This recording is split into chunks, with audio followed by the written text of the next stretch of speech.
Dieter. He's our CEO of the Asset Leadership Network. He's been our pioneer leading this group. So, Jim, welcome. Hey, another great day. This conference is really working out, being a virtual conference, but a great concept. And really appreciate Reese's comments and the good questions.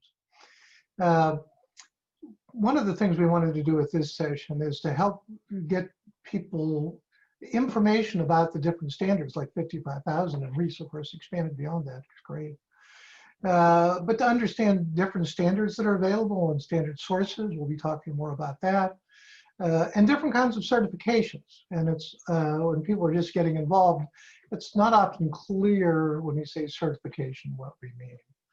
So we've talked about ISO 55001 certification as an organization, which of course is, can have great value to organizations, but organizations can pursue 55,001 practices without getting certified. Similarly, people can be asset managers, asset leaders, without having a professional certification, but there's many available. And the Andrew James Advisory Group, Richard Utevilligan and Lindsay came to the ALN a couple of years ago with the thought of developing a program around ISO 55000 training, because we saw that there was lots of good certification and training programs in asset management, but there wasn't one that focused on user level practitioner knowledge just on ISO 55000. So ALN perspective, we try not to compete with other organizations. We try to find ways to work together rather than competing. But we saw this as an opportunity. So I was actually involved with AJAG and helping develop some of the materials on a consulting basis. But Lindsay will be telling us some about those materials and the certification that we developed, the A55K certification. I find it exciting because I've used this process, the training and the certification with clients. And it has value just as individuals to take the class, absolutely. But the stunning practice of using it, I believe, is to take it to an organization where you're starting an ISO 55000 implementation and get everybody in the room that's going to be the key individuals involved, and get everybody on the same page on ISO 55000. It can save you an enormous amount of time and money to get people speaking the same language. One example I was involved with, we had experienced quality person, we had experienced government property management people, we had an experienced or a relatively new facilities management person. We had some senior leadership people. So a lot of smart people, different backgrounds, and they knew how to spell ISO 55000, and that was about it. And we went through this training class, and boom, everybody was ready to go. We were really, I can't imagine how much time it saved in our implementation, just having everybody on the same page. So with that, I'd like to introduce Lindsay Ziegler, and she can tell you about the training, because she is really, the AJAG and Lindsay and Richard Utevilligan have really taken it to another level. So welcome, Lindsay. Thank you, Jim. I'm going to share my screen real quick here. All right, so since you already said I'm going to talk about training and certification, I'm just going to blow right on past that slide. So I wanted to start by saying that there are two types of certification to ISO 55000, individual and organizational. And so organizational certification says that your organization is complying with the shall statements in ISO 55001, whereas individual certification, and this is what the ALN's A55K professional certification is, that certifies that the individual has the knowledge to participate in and contribute to ISO 55K asset management efforts. So my organization, the Andrew James Advisory Group, or we fondly refer to it as AJAG, provides training that qualifies an individual then to sit for the exam. There are plenty of other certifications out there. IAM and SMRP have them. Most of those are more focused on asset management activities such as maintenance and engineering. So you will see things like mean time between failure, mean time to repair, maintenance intervals, those types of best practices. And those programs and those certifications have value, but they don't really concentrate on the standard itself.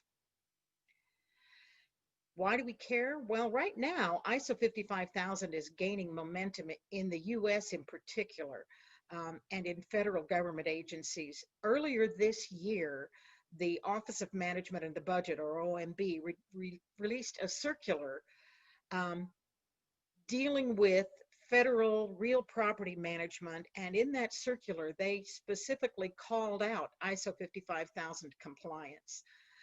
That was kind of good news to us because a couple of years ago, the GAO came out with a report that urged better asset management, but they stopped short of actually recommending ISO 55K. So we were kind of happy to see this OMB report. The result of that report is that now federal government agencies and the consulting and software and other firms that have government contracts have become a lot more focused on what is this ISO 55K and what do we need to do. And as a result of that, professional training and certification is also gaining.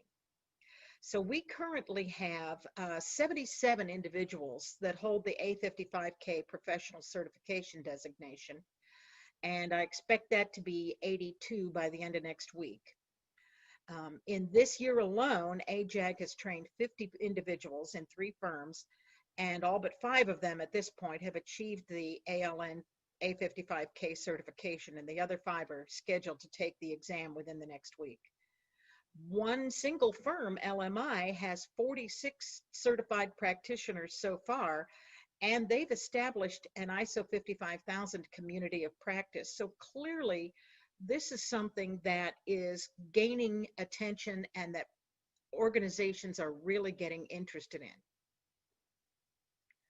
So what kind of course offerings does AJAG provide? Well, of course, we have courses in both on-site and remote formats. At the moment, we're not doing on-site courses due to COVID-19. Everything is being offered in remote. The courses that we have a full ISO 55K/A55K training course, and that is either 4 days on site, which we hope against hope will be able to resume next year, or a 2-week online hybrid format, and we'll talk in a minute about what we mean by that. We also have an executive overview class, which is a brief for your executives who don't have any idea what ISO 55000 is. It's a brief, here's what it is and here's why you care.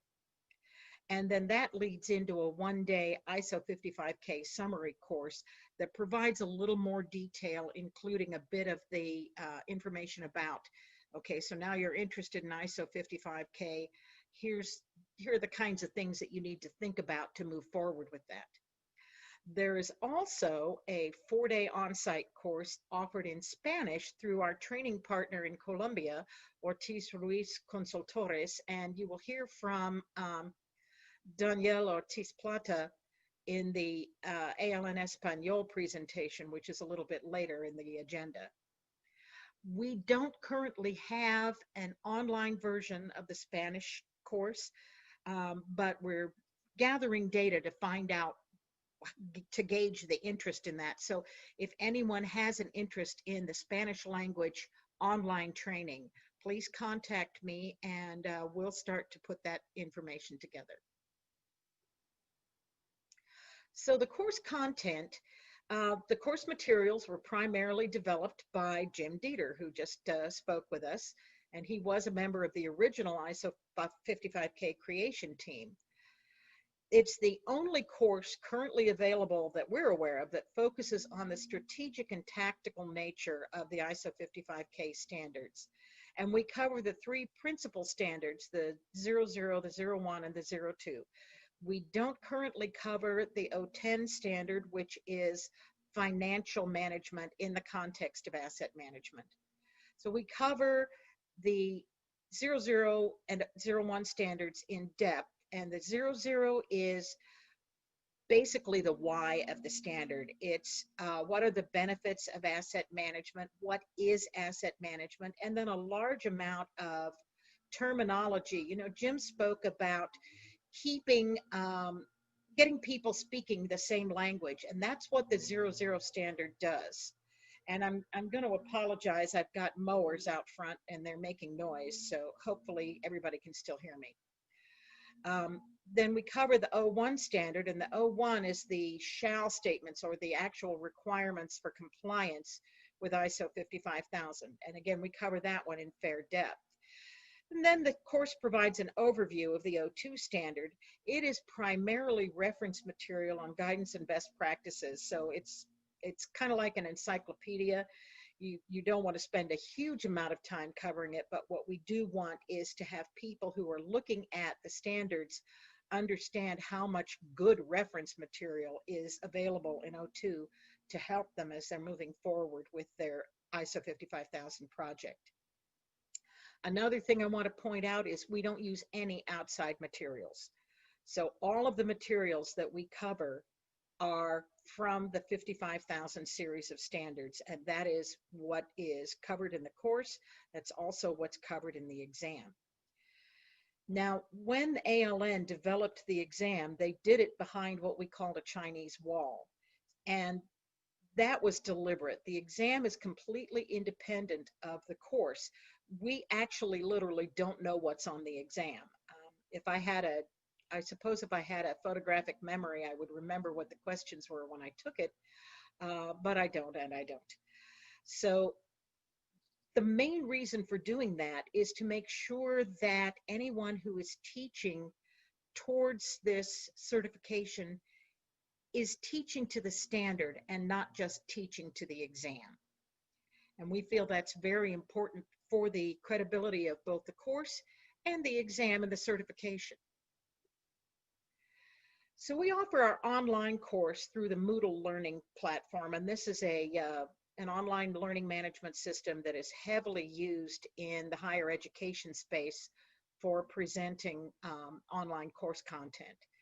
And our course includes lectures, online exercises and quizzes, and then live instructor-led discussions that cover the online exercises, and also preparation of a strategic asset management plan, and that is based on an asset management case study which we have developed. Why do you want to train with the Andrew James Advisory Group? Well, we are the first organization to have training accredited by the ALN. We have a 99% pass rate, which is, we feel that's pretty good. Taking the course gives you access to experts in leadership and strategy and in various industries. So you get a lot of networking possibilities when you're taking the course. And we feel that that can definitely provide value to individuals. Now, our CBT hybrid course allows for online training combined with live access to our instructors and experts. And we also present what we call special topics, which are 1 to 2 hour lectures, including one on federal real property management, data management and governance, leadership and change management.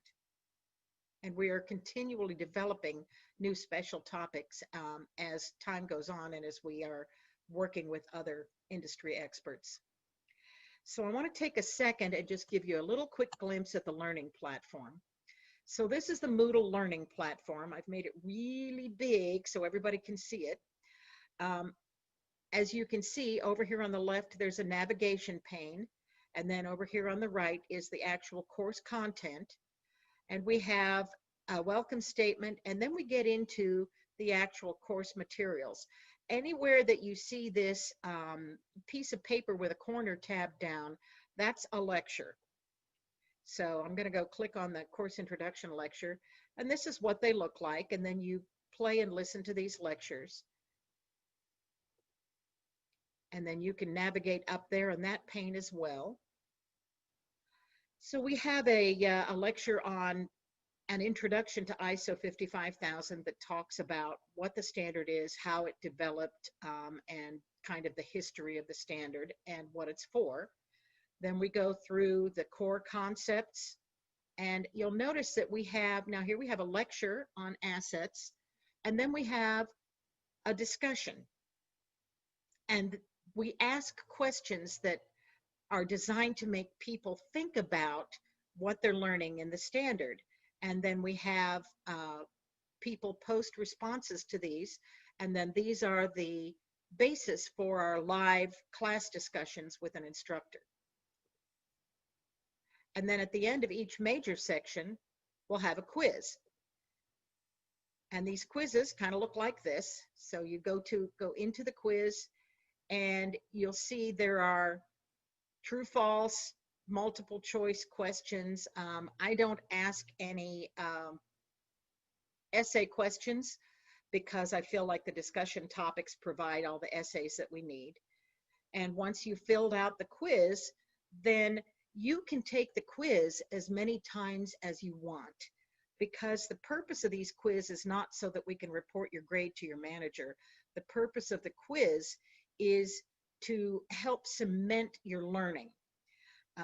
I do, as an instructor, look at the results from the quizzes, but I'm looking for two things. If there's a question that most people have missed, then either it's a bad question or we've missed something in our training. If there's an individual who is really struggling, then maybe we need to work with and help that individual. So that's the point of the quizzes. Now we come down here, we have 55001 section, then we have a section for 55002, SAMP development, special topics, and then at the very end of the course, we have a review session and exam review questions.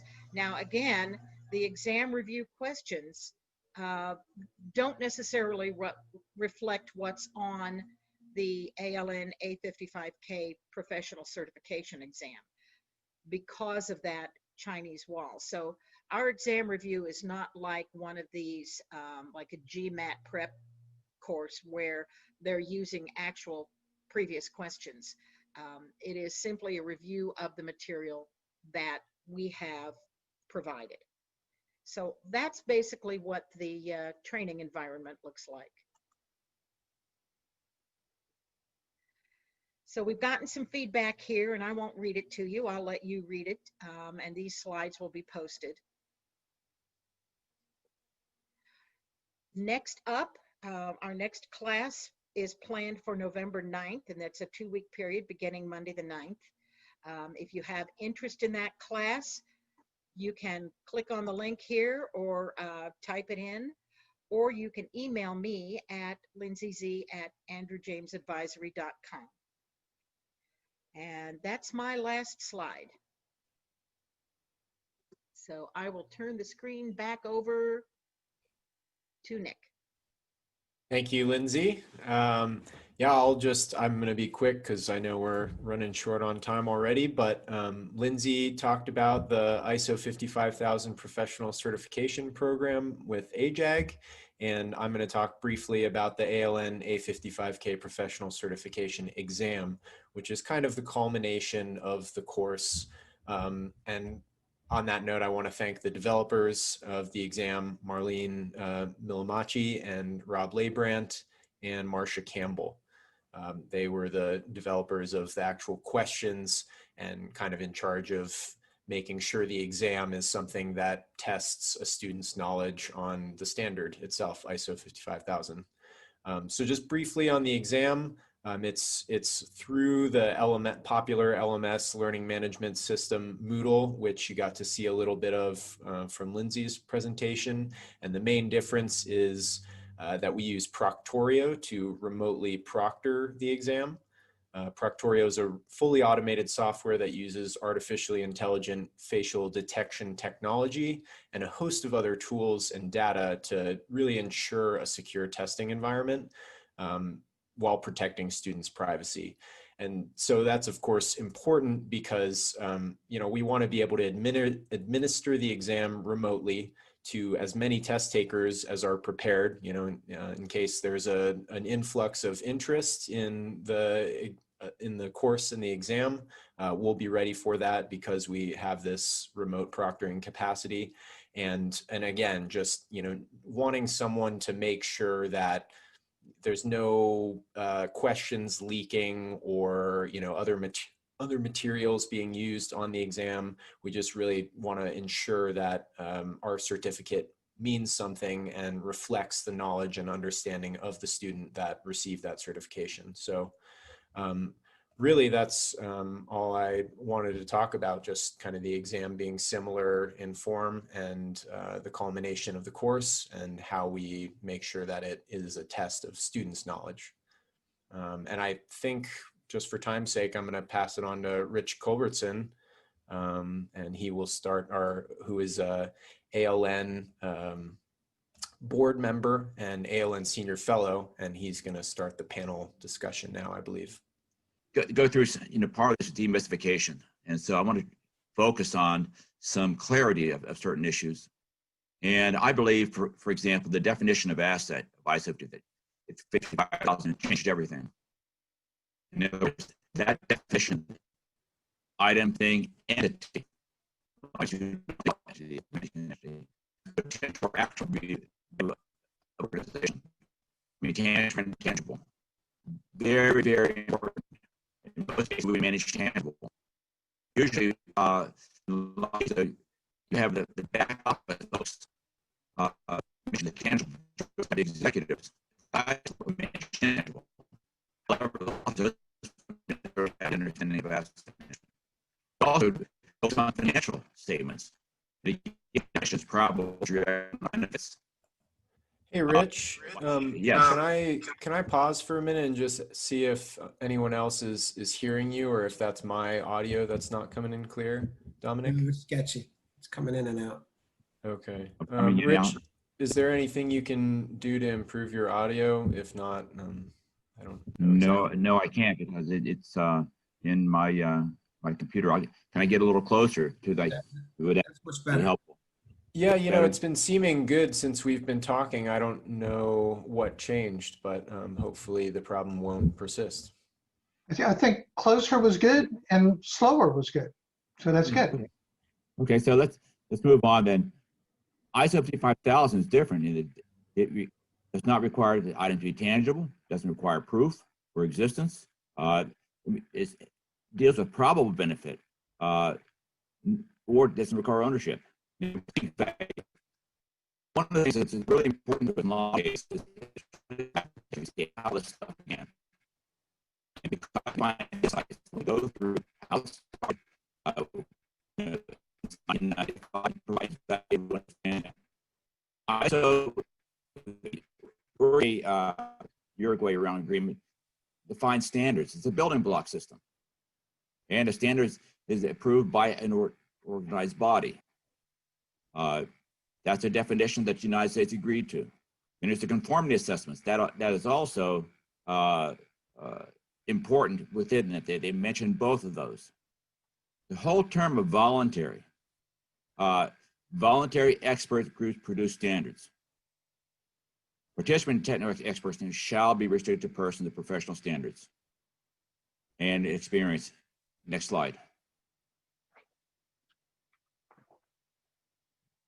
In the United States, as a result of being a signatory to the Uruguay Agreement, there's the National Technology Transfer Advancement Act of 1995 that created a law. Here again, within the law, they believe this is central, to the economic, environmental, and social well-being of the country. And it defines technical standards, performance-based or design-based. Performance-based basically has to do with outcome. Design-based is how to get to the outcome. And it also refers to management systems factor, which is ISO 55000 management systems standard. Here's the kicker. All, and all's always a big word, federal agencies and departments shall use, shall is a big word too, technical standards that are developed and adopted by voluntary consensus standards or organization bodies. And to carry out their policy objectives, and procurement and such. Participation of an expert is a voluntary consensus standard body. That is voluntary. Adoption of standards by an consortium may not necessarily be voluntary. Keep that in mind. That's one thing that's hit me over the last few months here. Organizations are voluntary. I'm not paid. Folks on here are not paid to participate in this directly. However, adopting those standards is very, very important to organizations, and maybe they may have to do that. Next slide.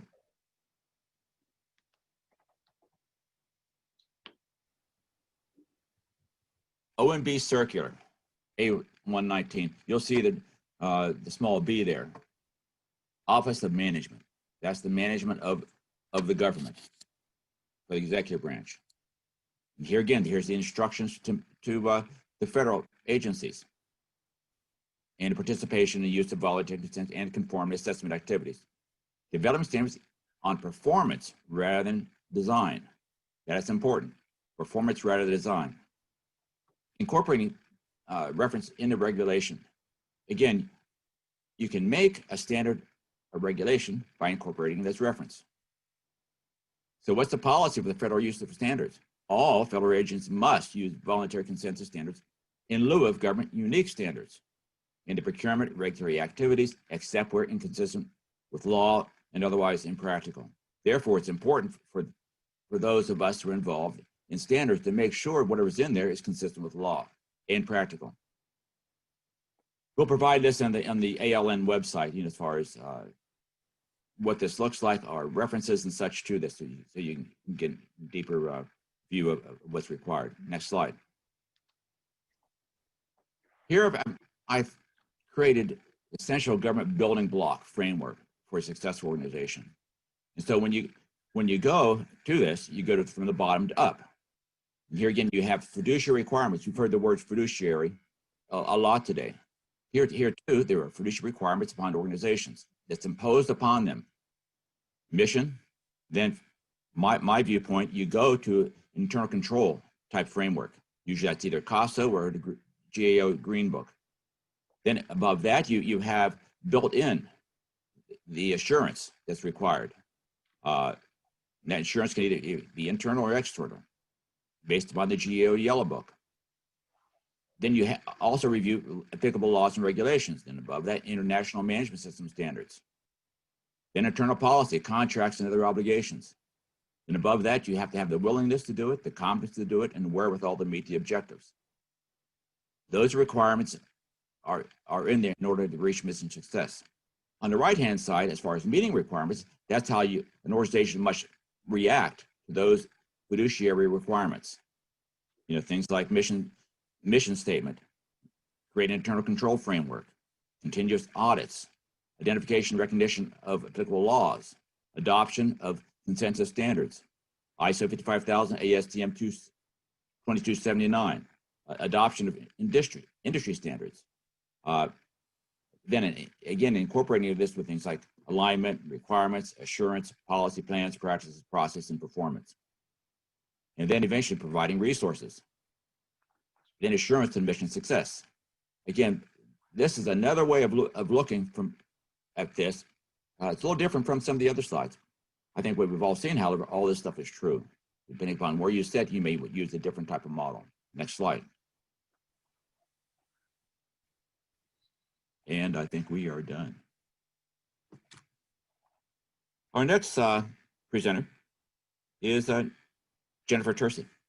And Jennifer works for ASTM International. Jennifer, are you online? Hi, Richard. Thank you very much for the introduction. I know that a lot of information has been discussed regarding certification, but I will be presenting E53 Asset Management, another form where standards can be developed and utilized and implemented. Again, I'll be going over a brief overview of E53 and how standards are developed within ASTM, as well as going over additional information on ASTM as well. So next slide, Nick, thank you. So ASTM E53 Asset Management has been formed in 2000, the calendar year date of 2000. We have over 170 members with 12 different countries represented. We have 11 technical subcommittees with a jurisdiction of 33 standards. This committee is significantly active. We meet every other month via virtually, and the scope has recently been updated in the last year and a half. The main takeaway of the scope is the general area of the interest of the committee will include standards to support all aspects of personal property asset management, hereafter referred to simply as asset or asset management, including systems for the management of industrial, federal, state, and local government personnel assets, as well as educational and medical institution assets. The main takeaway of the scope is the work of this committee will be coordinated with other ASTM committees and other organizations having mutual interests. Next slide. Here's a list of all of E53 technical subcommittees. I'm not going to go through every subcommittee. We had recently just added E5305 asset leadership. Of course, we have a wide range of sustainability of property management, ISO management activity, and US government property management. Executive is simply administrative work. One of the things with ASTM International is we are one of the largest SDOs, but it's the scale of our involvement influence that counts for more. We comply with the 6 WTO principles for international standards, development, transparency, openness, consensus, relevance, coherence, development, dimension. We work across political, cultural, and geographic borders, recognizing expertise, not country of origin. This promotes a massive range of activity and phenomenal exchange of knowledge, trusted and known for market relevance and technical quality. Our standards are the choice of many global industries, typically around 49% outside of the USA. We also believe in the power of standards to inspire and enable people and economies. Our global outreach activities increase understanding about standards and their application, and our Memorandum of Understanding programs provide intangible to developing economies. Member participation around the world is what makes ASTM truly an international standards development organization. ASTM opens its doors to all interested individuals and organizations from around the globe that want to participate in the Society's consensus process for standard development. This process ensures that all interested parties have an equal vote in determining a standard's content.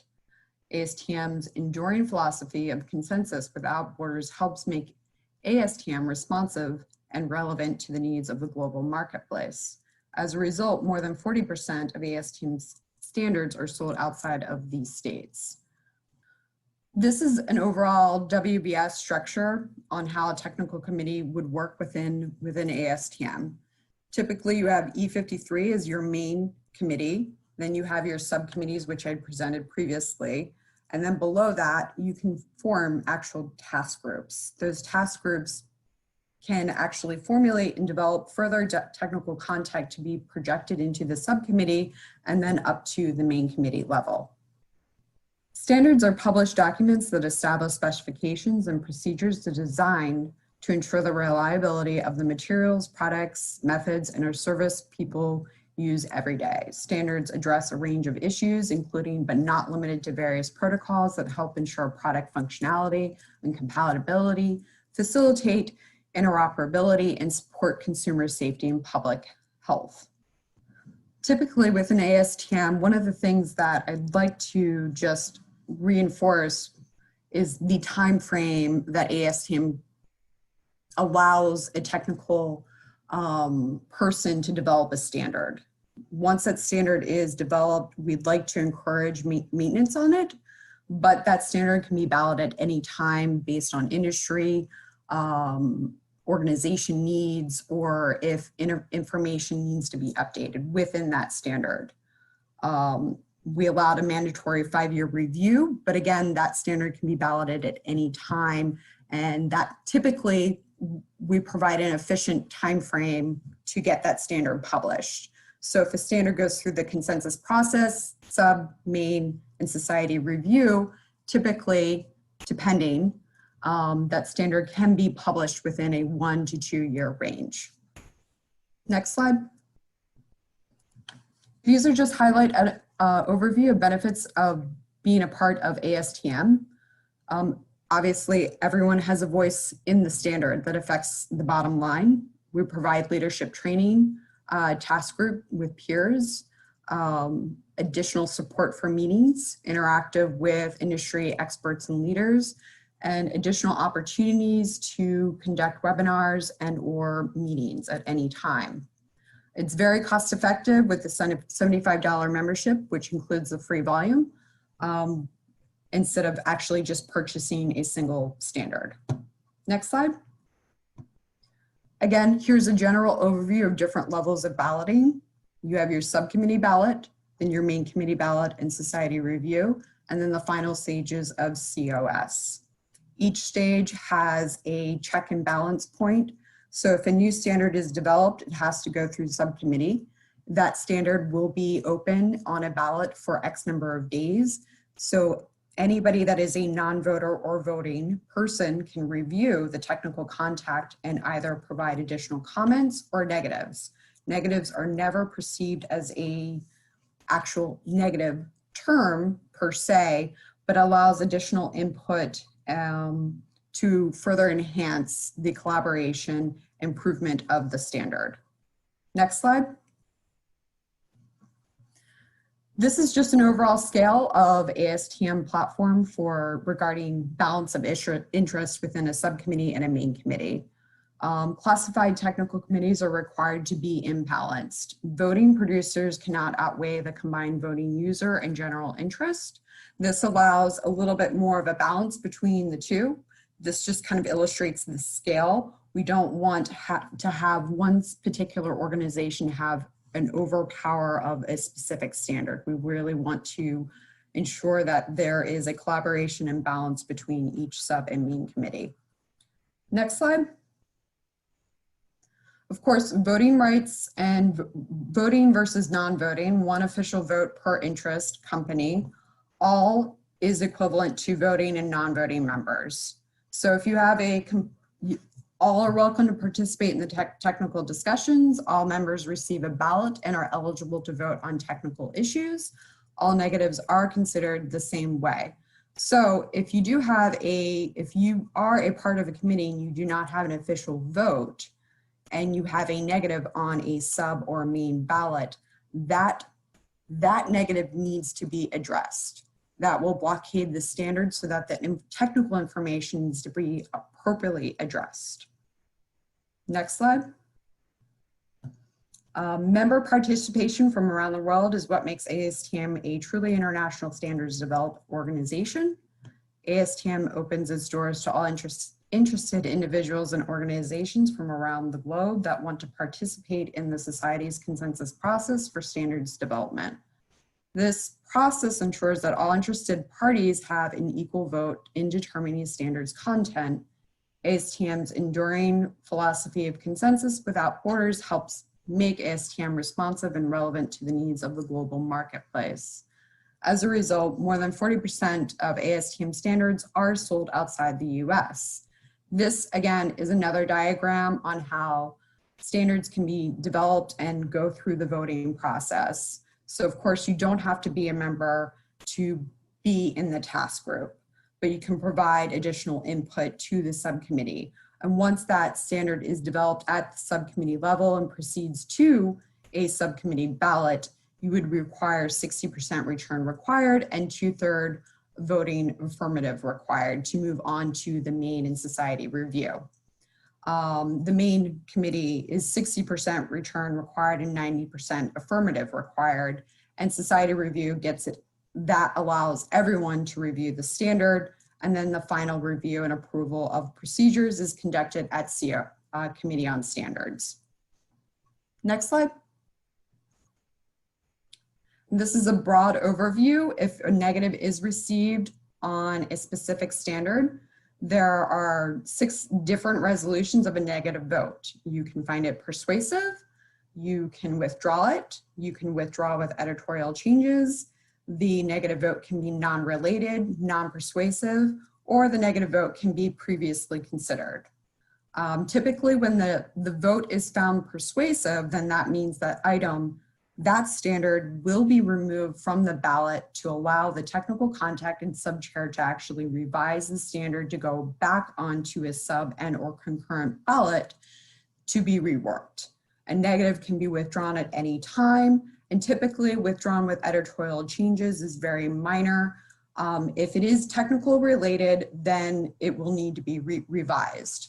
Non-related and non-persuasive is typically you will require 2/3 affirmative of the votes to find that vote non-related and non-persuasive towards the technical contact. And previously considered is typically when that negative vote has been casted multiple times by an individual. Next slide. And I would like to thank all ALN for their partnership, as well as providing the opportunity to present ASTM E53 asset management. All standards are important to develop and to implement. If you have any additional questions, please do not hesitate to communicate with me or Rich Culberson, Chair of E53. Thank you, Jennifer. This is fabulous. It is a very good effort in clarifying how this whole system works. And there's some differences between ISO and ASTM, but they're actually, in fact, pretty well aligned. Our next speaker is Jack Dempsey. Jack Dempsey is a leader of TC251. He is convener of Work Group 4 on improvement. Jack, we'd like to introduce and talk a little bit of your background, and it'd be wonderful to hear your presentation. Thank you. Thank you, and this has been a great discussion. I will be done on time, and it's pretty exciting. I mean, the work that goes into standards is just really significant, and getting a kind of a peekaboo view on how that works is, I think, important and value to people who are participating here. Nick, do you have slides? I know I sent some things in late. Otherwise, I do have some talking points that I can use. So I'm just going to kind of provide some additional thoughts on asset management. You can go to the next slide, please.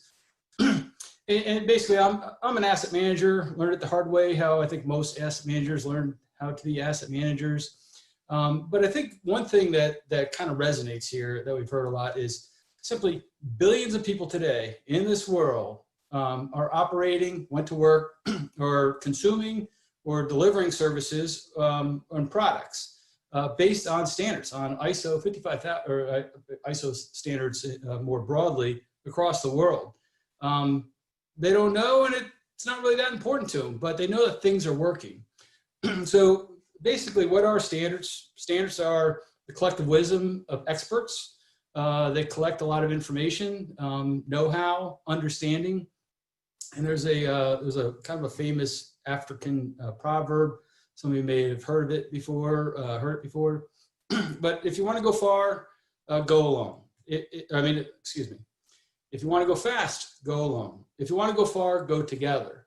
So standards, and particularly standards that we're talking about here, is a way to go together in a way that really generates a lot of momentum, a lot of understanding and know-how. By using standards, you're basically tapping into a brain trust that's tens of thousands of people deep, and decades of experience collected into those. So it's good to use. I think we're all kind of on board with that. But really, I think the thing that I find most exciting about asset management standards, and we've heard a lot about it here in this presentation today and at other events that ALN is putting on, they really promote innovation. They help us understand with a context how to rapidly make use of and evolve new products and services. Standards really do focus on kind of decision making. We talked about how there's the 6 capitals, the triple bottom line. It's not just financial, but really it's multi-criteria, multi-stakeholders. So standards are helping us do that. Having that foundation in our organization helps us get things done faster, simply put. Another aspect about the standards in terms of that management system structure helps us manage and adapt to change. It's pretty cliche. Everything's changing, the world's changing, it's become more complex. But how do we deal with it? How do we manage that? Having the structures of the management system in place helps us understand how things get done. So when a change is happening or an opportunity is presenting itself, we have a little bit more awareness of how to do that and what to do about that to make it more effective and more productive. So asset management systems, what do they do? We've heard a number of these themes already. They improve performance, reliability, resiliency. What is, and all that means. We talked a little about risk and uncertainty in terms of once you have that management system, how to deal with these changes and basically make things happen better. The ISO 55000 asset management standards, two things that I really like about those are they do focus on the value. And the value really goes to who are the stakeholders and what do they value. So there's that conversation that has to be had and understood. Reese and others here talked about a multi-criteria perspective. That involves many, many people with many, many perspectives. But one of the things, and probably one of my most favorite pick-offs in the standards, the 55,000 standards, is they're really not about assets. They're about managing the value generated by assets. It's a subtle, but I find to be a very important theme and understanding. And it's important to kind of keep thinking about it. It's not necessarily is going to make you a superstar overnight. It's going to give you the tools to understand your operating environment and the value, getting down to that value equation. So I think it's good to see the greater adoption. I think we're going to see a lot more of that. If you go to the next slide, please, just have some final thoughts on this. So, so what do asset management standards do? Or how do you kind of structure the thought process around them? So first of all, they focus on objectives. All management system standards in ISO do focus on objectives. And I think as an addition, Reese made a comment on the environmental standards, on sustainability, finance, and asset management standards have, I think, a little extra bump in there. And of course, 55,000 is focused on the strategy of how to apply and organize those objectives. It's a management system, so it talks about policy and process. That means lots of things, but it's basically the know-how in organization, the standard operating procedures that are used by an organization to effectively manage to those objectives. Standards are also in the asset management system is built to streamline and organize the activities and workflows. So it's not just here's a structure, here's a rule book. It's really meant to improve, accelerate, motivate, organize, communicate, increase understanding, shared interest in things. And that's the activities. So it's not just here's the rule book. It's basically now let's start exercising them. And that generates a learning process, which is basically a number of feedback loops. One thing that I find very important about the standards, and as an asset management consultant in this area for a decade or more, is a lot of organizations know how to manage assets really well. They know what to do in terms of, oh, I got to do this next. I got to do a planning activity. I got to prioritize a list of projects. I got to go talk to the architect to have them or her, her or him figure out kind of what happens next and make sure the executive's on board. But in the end, the ability to do a plan versus actual analysis. How well did our plan work from last year? Are we learning about how to avoid problems in the future? I think all of us experience places where, man, why are we always hearing this kind of, this part of the game? I mean, I think personal experience in the federal sector, for example, so much of the contracting actions happen at the end of the fiscal year. And every year, like both sides of the equation are like, why is it like this? Well, there's a management system behind that I think if it's looked at in a way on how to organize activities, there might be opportunities to avoid that. I know a lot of people think about that kind of things, but that's what a management system is doing. An asset management system is really looking at how to achieve that in terms of the value generated by your assets, physical assets, intangible assets, and so on. Some concluding thoughts on how to implement an asset management system and using the standards. The first thing is, if there's kind of a switch, you have to understand and accept management systems. Or a systems approach. It's one thing to say, yeah, I kind of learned how to do it this way. I'm going to keep on doing it this way, and we're going to keep on trying to do it better. There's really an important aspect, and I think Lindsay kind of highlighted that in terms of the need to take a step back and really kind of get your heads together in terms of what do you need to do in terms of understanding the terminology, the concepts, and how all that works. That's a really important part, but it also helps you kind of get your game face on in terms of what you need to be doing next. So then you go about, okay, we're an organization, we're starting to figure this out. Now let's do it. Let's establish and use a systems approach. And all cool things. It's once you get started, it's a lot of excitement. You start to figure things out, and then you get into the invariable, kind of that middle ground where you're like, oh, this is more complicated than it is, and so on. But basically, one of the things that's really important about the use of management system standards is, again, focus on the objectives. Objectives aren't just a list of things to do or good ideas. They are built in a systems approach. They're built in as prime motivators. You constantly go back to your objectives. You constantly evaluate how you're performing to achieve your objectives. Are there opportunities where you were able to overachieve your objectives, or are you underachieving your objectives? What do your stakeholders think about objectives? Objectives become a central point in terms of that thought process and how you have those types of conversations. The next thing is implement and deploy. A lot of work that's done, particularly kind of in the consulting area, is like, okay, now you want to do something. Let's get it together. Let's start figuring this out. Let's update the policy, sprucing this up a little bit. It's going to be kind of exciting, stuff like that. There's an energy that needs to go into that. And we're all pretty familiar with organizational change. You need executive leadership. You need like a wide berth of thought leaders in terms of your organization participating at multiple different levels. It can't just be kind of a, kind of cooked up in a laboratory, so to speak. It's an art of participation. So we implement and deploy. The thing that becomes kind of interesting is as you start learning asset management and start kind of getting in, there's things called like maturity continuums and so on. You start getting good at it. You start understanding what the balance points of the system are, how risk is being evaluated and managed. And then you just kind of like let it go. But the reality is a systems approach is actually, and a number of speakers here today talked about it, it's just the way you do business. It's not like that was good. Now let's get back to get work done again. I think Reese made a couple points. Where organizations might have a quality management system, an environmental management system, and an asset management system, and then they're like, we're good. No.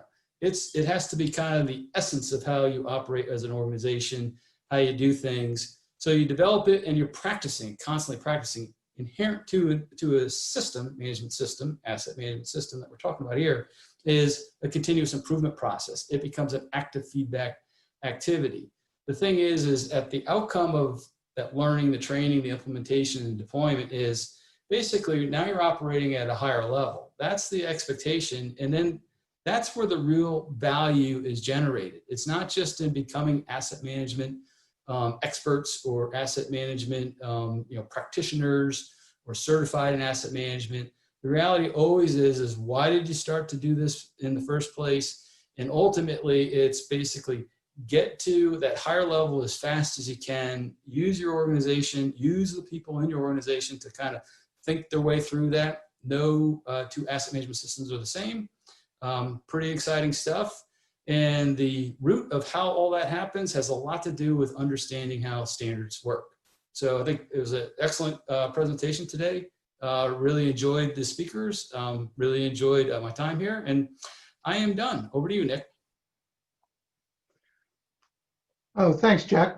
Really good. I did want to, we were running a few minutes behind, but Dominic, since you have that unique perspective from an organization doing system certifications, we wanted to make sure that you had a few minutes to sort of tie that ribbon around it at the end. Now, I know we are at our normal closing time, and if there's people that have to leave at this time, I certainly would understand. But hopefully be able to stay on for, give Dominic a few minutes to talk about how that certification happens. Yeah, thank you, Jim. Jim or Jack hit it on the head. Organizations, when they adopt a standard, they really should be looking at the reasons why they're adopting it and not just doing it to put a certificate on the wall. They really want to make sure that the asset management program or any standard that they implement is built towards the actual processes that they're operating and they're driving value and benefit out of it. The certification process, it's a three-stage process. First, we start off with the RFP, where we ask the organization for various information about their organization and the scope of activities and what's included in the scope and boundaries of that organization. And from that point, we develop our, what we call our audit days on site. And the audit actually is a two-stage process. The first stage is a stage one, which we call it. We'll come in and evaluate the organization's documented system, making sure that it meets the elements of the standard on the surface.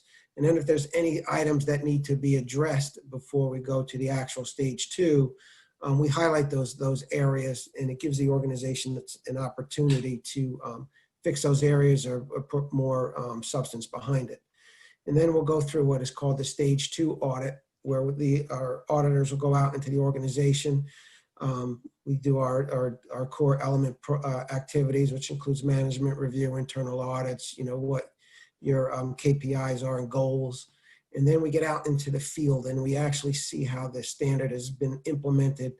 And we look at the organization, interview your employees, look at how assets are being operated, and then making sure those are meeting the intent of the standard. And then if all goes well, we issue our certificate, which is valid for 3 years. And we go in and do an audit on an annual basis, which is not as comprehensive as our certification audit, but it covers elements, the core processes and the core areas of the audit, as well as to ensure that the actual management system is still operating effectively. And then what we do there is we have an audit once annually. And then once that period ends, we go into what's called a recertification audit, which is a little bit more in depth. And then if all goes well, again, we issue a 3-year certificate, and it follows the same process.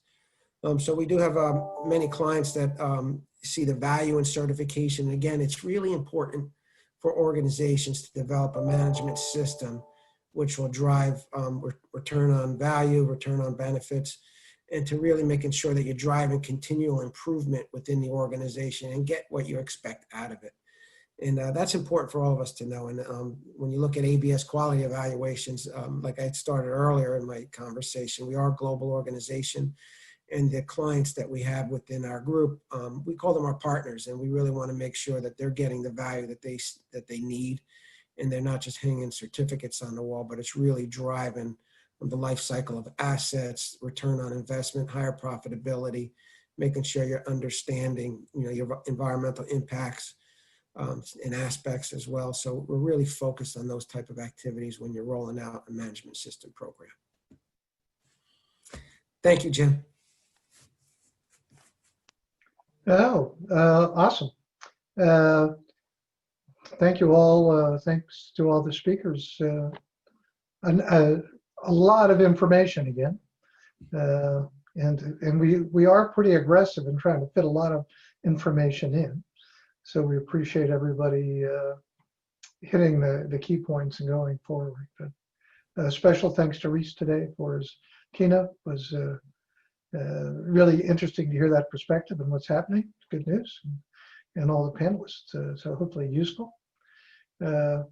I'll turn it back to Nick, but I think, Nick, today, after you do your close, we'll leave the channel open for a few minutes to see if anybody wants to stick around for a little open discussion for a few minutes and see how that works. Great.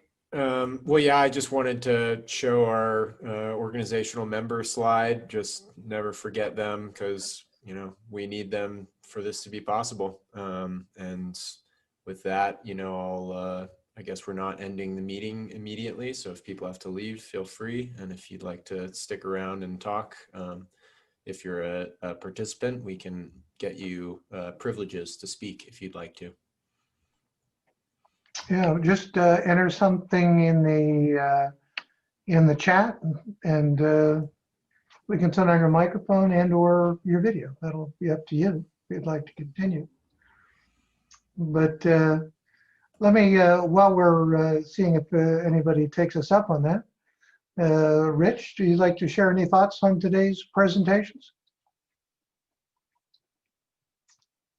Yes, awesome. I think this is one of the best panels we've had in a long time. I mean, we certainly have the key people, the right information, and hopefully we do a good recording of it and be available for others to see this. Again, really necessary information, things that should folks should know. But excellent. Yeah, I yeah, the same sentiments as Richard. I thought this session was excellent, well, as well as some of the others. And you know, it's really important as we talk about the activities and the asset management, especially our group. There's a lot of value in this program, and it's exciting to see a lot of great people getting on and talking through various areas that we've noticed in our own business activities. And I'm looking forward to the future as well. Yeah, Go ahead. there are perspectives, and each of those perspectives is true from that perspective. And so it's good to learn from various folks that how they're seeing the world and how they implement them. I think a question came through: how is everyone handling authorized use in the private sector? We have a huge problem with test equipment being used on unauthorized contracts. I mean, I could speak on a certification perspective. As we go out and audit organizations, if they're certified towards ISO 55000 or any other management systems, we look at the quality objectives and what their clients are requesting of them. And that's part of the whole process of being certified, is making sure that they're meeting consumer confidence of either a service that they're delivering or a product that they're offering, to making sure that they're meeting the expectations of their client base as well as the activities that they're doing. Dameron, I think I see you're unmuted. Would you like to turn your video on and/or say any more about your question?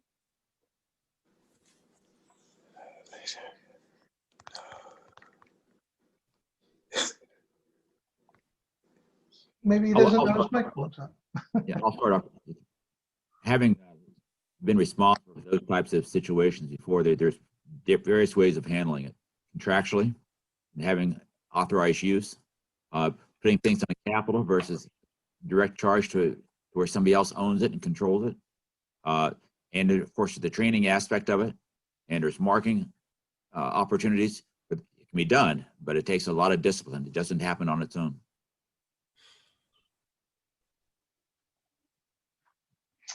Let's see, Lindsay, your thoughts on any thoughts you'd like to share? Okay, I can unmute. Cute, cool. Great discussion. I particularly enjoyed. Oh, all right. You can have my face too. I particularly enjoyed Reese's presentation. Reese, that was great stuff. Really interesting to think about the intersection between capital management and asset management and the environment. The really good food for thought there. I think that's pretty much it. I think, we're moving forward, and I think we're in an exciting phase where there's a lot more attention being paid to asset management in general and ISO 55000 in particular, and that gives me a lot of hope for the future. So Jennifer, how about you? I enjoyed each presentation, a wide range of standard development. It's always fascinating on what's being developed and how we're implementing it, going through different phases and what organizations may need and or require. I'm the person that sits behind the lines of action, and even though I'm the tag holder of the TC, I know what's going on, but it's really fascinating to kind of see how other organizations, ASTM, ISO, ALN, and how each are very vital to the development process. So, but I thought it was very, very informative. Good, thanks. I just had, in listening to the comments, I had an interesting thought, at least to me, with among the recent developments and occurrences in our country in this difficult year. Myself and some friends in a neighborhood started a book club, and we started reading the book How to Be an Anti-Racist, which is a book I would really heartily recommend. It was a total eye-opener for me as an old white guy. I didn't know what I didn't know, and I thought I knew there was lots of stuff I didn't know, but there was way more stuff that I didn't know that I didn't know. That's true. Really good book, worthwhile. What's it called, Jim? I'm sorry. What is it called, Jim? The book is How to Be an Anti-Racist. Okay. Actually, the man that wrote it's right from this area. He was originally from Brooklyn, but he's from New York City, I think Brooklyn. And he lived in Prince William County right out here. I used to live out there. But the reason that I particularly mention it is he talks about the intersection of racism and sexism, racism, and other factors and gender identity and things like that. And the idea, I thought that idea of using the word intersections was a really powerful concept to start to get to this kind of multivariable analysis that Reese was talking about. Not just to talk about one thing, but to talk about two things. And then maybe we get to more complex questions of how those interact with other things. Today we were talking about the intersection of asset management and standards, I think is a way to describe it. We've had suggestions over this week about other intersections we could have, about the security infrastructure organization, CASI, I think it is, CISA, the infrastructure specific plans around security. And it's a government agency. That would be an interesting intersection. Next week we have our day on equity and asset management. And I think, I see the IAM has a program ongoing. It's great. I've seen some great videos they have about, equity in their own organization. I think, we are also making those kind of considerations and did so in the development of this agenda this year. We always think about it. We thought about it more this year and made sure that we weren't blind to some of these things we didn't know. But beyond that, it's the huge intersection between asset management and racism and a number of other social issues. We just can't deny that these have huge impacts. Where pipelines get built, where buildings get torn down to build infrastructure for other people, and who's that working for? And there's just so much there. Reese also, of course, talked about intersection with the finance, the intersection with the environment, intersection with sustainability. Marty Rowland is, opened our eyes on new ways to think about infrastructure in terms of not the physical structure, but the services provided. It's about education. Well, what are the assets you need? What's the infrastructure you need to provide education or food in cities, et cetera? So I think, at least in my thinking, it's going to be a new part of the way I think about asset management. Is about intersections and how we can investigate those and learn. Yeah. I think sort of the history of this is of the ALN and the ISO TC 251, and specifically the US TAG, were involved in, the early stages of that, and through the development, I'm still involved, but, was leading it with a lot of good people. But what was interesting about the US group is we had so many different interests. And we all thought what we did was asset management. We weren't sure about these other people. But we learned to capitalize on those differences and those intersections. And it really helped inform our U.S. participation in the larger ISO 55000 effort. All right, I've gone on long enough. That's all. Nick, how about you? What do you got to say? Great discussion there, Jim.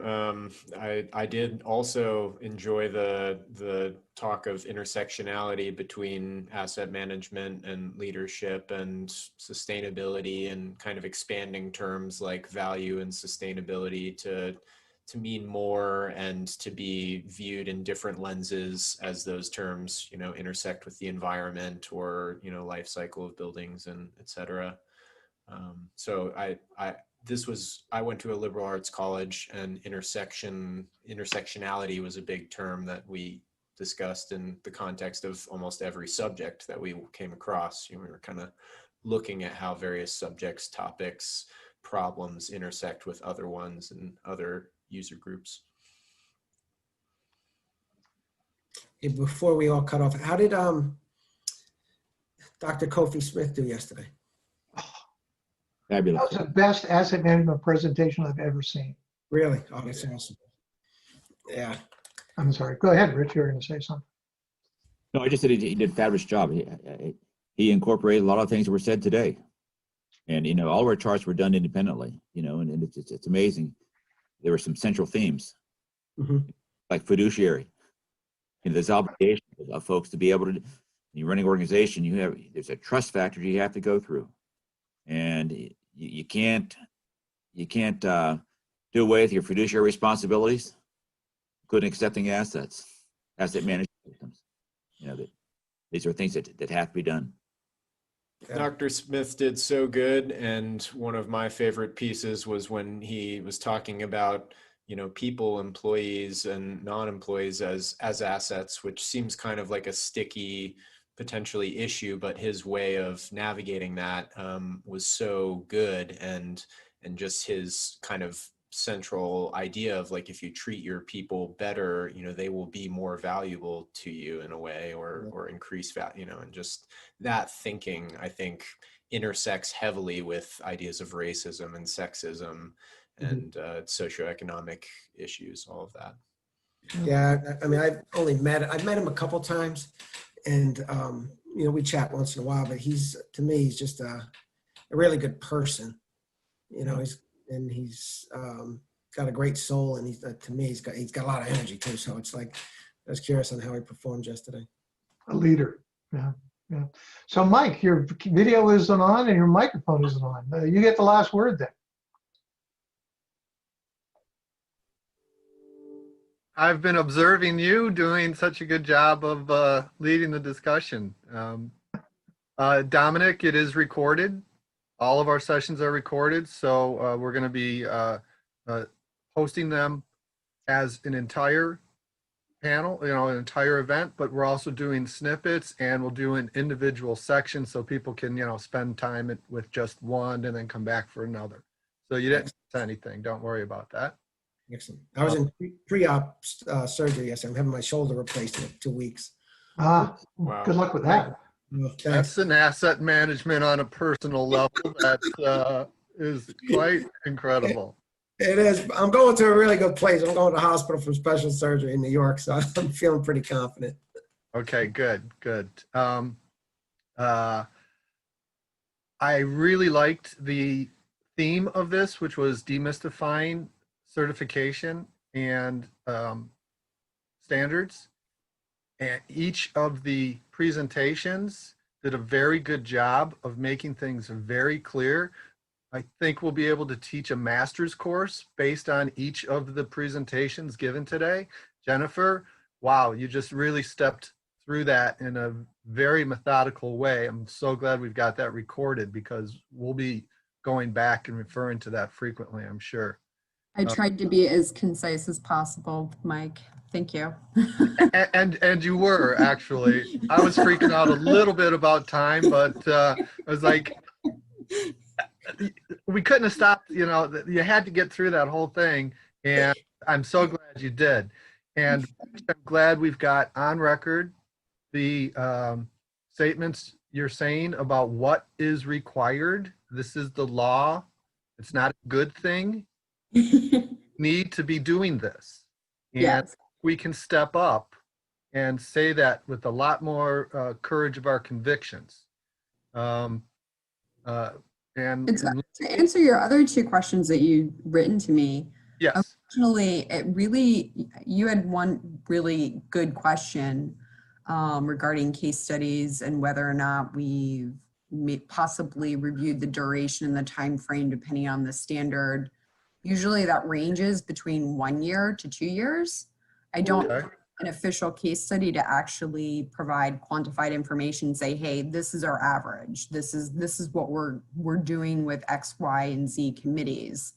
It really comes down to the standard and the development process of it and how many negatives it receives.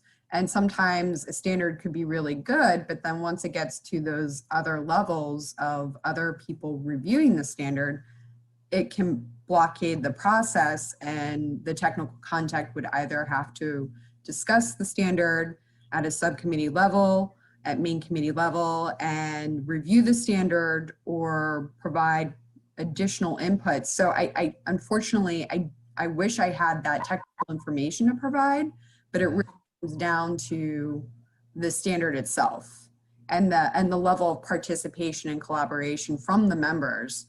So each committee is really different. E53, the members, also with the TC, are very, very heavily involved. And we have to be really mindful. Everyone is volunteering to do this. You know, their personal time away from family, work, and other certain circumstances, and really continuing to participate and wanting to grow. So it's really great. We're geeks. We're all geeks. Jennifer, what's in the hopper? What is interesting? What is developing? What's exciting too? Is specifically with ASTM or E53? E53, but whatever. Well, E53, I mean, right now, obviously, we're working on the new standard with Jim, which, we have an action plan with that. That's very exciting to work on and develop. As always, there's different perspectives. The scope for E53 has been recently revised, and there's definitely additional opportunity to further develop and improve the standards within the subcommittee levels. And we're also wanting to improve ASTM form usability, so it's a little bit easier for members to actually access the information, review ballots. There's a lot of changes that are going to occur in the future. I can't really specifically say at this moment, but we'll definitely improve what ASTM is about, how to develop standards, and making the process a lot more transparent. Sometimes we kind of assume, hey, it's right here on the platform. But again, if you're a brand new member, it can be a little bit challenging and daunting if you're not going to the platform all the time. And of course, we're also looking at other outreach programs, MOU development, looking at other specific organizations to adopt specific standards. So there's a lot of exciting things happening as a whole within the organization.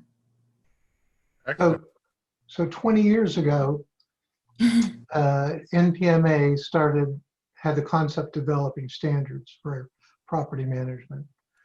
And one of myself and Lyle Hesterman and Yes. John O'Shaughnessy, and then Steve Michelson joined us, and we're working on it. And then John did some research and discovered ASTM and said, hey, they know how to develop standards.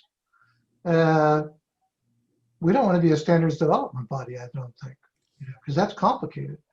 And so we did that. And ASTM is awesome at developing standards. And their support staff has been remarkable in a couple different ways, remarkable over those 20 years. And Jennifer's done a great job in that staff support role which includes, of course, the E53 standards, but also includes the US tag, administering that, which is not necessarily in the favored sweet spot of ASTM, but is an important activity, and they really support it, wonderfully. No, and again, I really appreciate the partnership, Jim, and the long history with ALN. I have the original news clip of the newspaper. I'll have to send it to you from 20 years ago when it was initiated. So. I have a little stack of, there was an article John O'Shaughnessy read that was published in the ASTM magazine. And then we had a whole stack of, print, just that article printed out by ASTM, and it was called The Third Resource. It's a good article, and it might be worth, I don't know, is there any way we can, link to that, resurface that and post it on our website or link to it or something? It really informed my thinking a lot. Within the committee documents, it's just that folder specifically is just shared with the committee.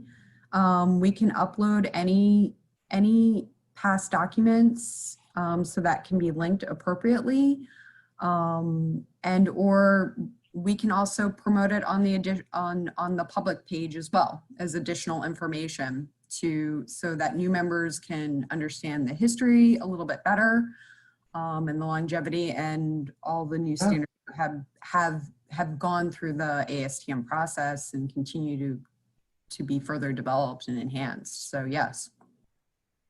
God, it makes me want Thai food.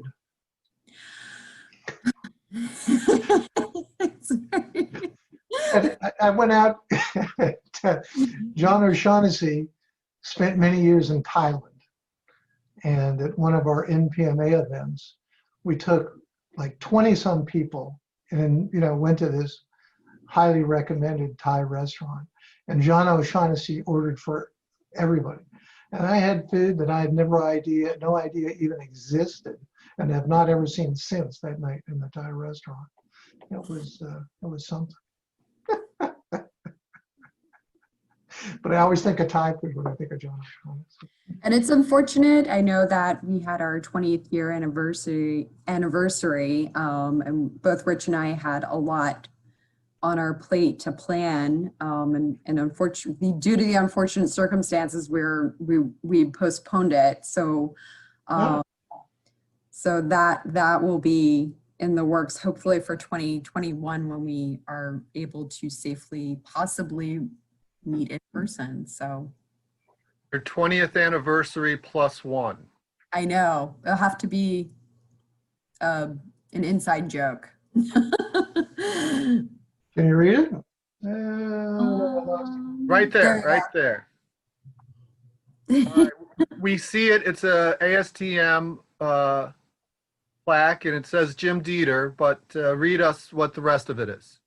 Committee 53 on Property Management System awards this appreciation to Jim Dieter in recognition of his exemplary participation in Committee E53 that led directly to the development of ASTM 2135, standard terminology for property and asset management. June 2001. So there's the connection. That's what I was going for. We can have the 20th anniversary of the first standards being published. Yeah. They must have meant it, Jim, if they engraved it in metal. Yeah. Well, I don't know if you guys are still doing these, but we used to give these out to whoever was the task group lead that developed the standard. Rich is getting one of his.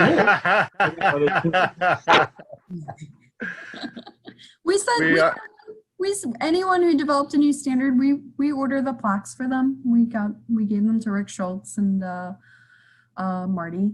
So yeah. Cool, great. We'll do that. Yeah. Dust that off.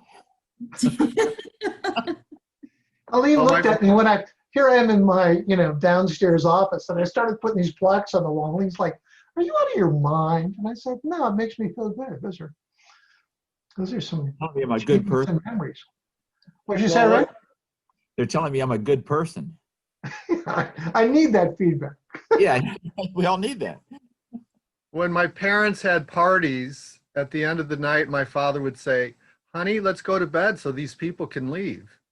And I think that if we don't end this meeting, then we've got 7 people that will just continue on. So we should probably do the good thing and let them move on. But this has been We have permission to leave now. additional discussion that we will definitely include as a separate item on our website for people to be able to watch this discussion. Well, I think we should call out Amelia and Anderson and Cecilia and George and James and John and Madalena and say thank you for hanging in there with us. You know, You're hope you have actually a- all made active now. So if anybody who is still on and hasn't said anything, especially John Shellness, you've been very active participant, and this is our chance to give you some time to talk. But they all might also be off somewhere else and just need us. I'm actually sitting right here listening intently and having enjoyed this thoroughly, and it's bringing me back to my old days at McDonald's with asset management, as an asset management person, and just knowing that that title back in the day, it's very funny. You know, we were dealing with the fact that the biggest and most important asset to McDonald's were the new stores, and I was in the area in charge of the existing stores, and we've heard earlier today of that in-between portion of the life cycle of an asset, and it's been real interesting to hear the whole concept of standards and looking at it from a systematic, strategic perspective. And coming from a company called Strategies Insight, I just love this. And so I could sit here and listen to you guys all day. I need to be doing some other work, but I have enjoyed it. So thank you very much. Lots of learning, and has me enticed to think about getting a designation even. We'll see. But it was very interesting. So thank you for putting together a great, thus far, a great forum. I've really enjoyed it. And we'll This is a good chance for us to plug Cecilia, who will be on a panel next Tuesday for our addressing inequity with asset leadership. And then next Thursday, our first ALN Espanol event, all in Spanish. So thank you for paying attention this week and for your involvement next week. Yes, I hope that I can bring something to the table that will be as informative as what was brought today, because it's been very interesting for me. Might not be as technical when you come to us, but some of that systemic stuff is still necessary in commonplace thinking and understanding, which common sense is not always too common.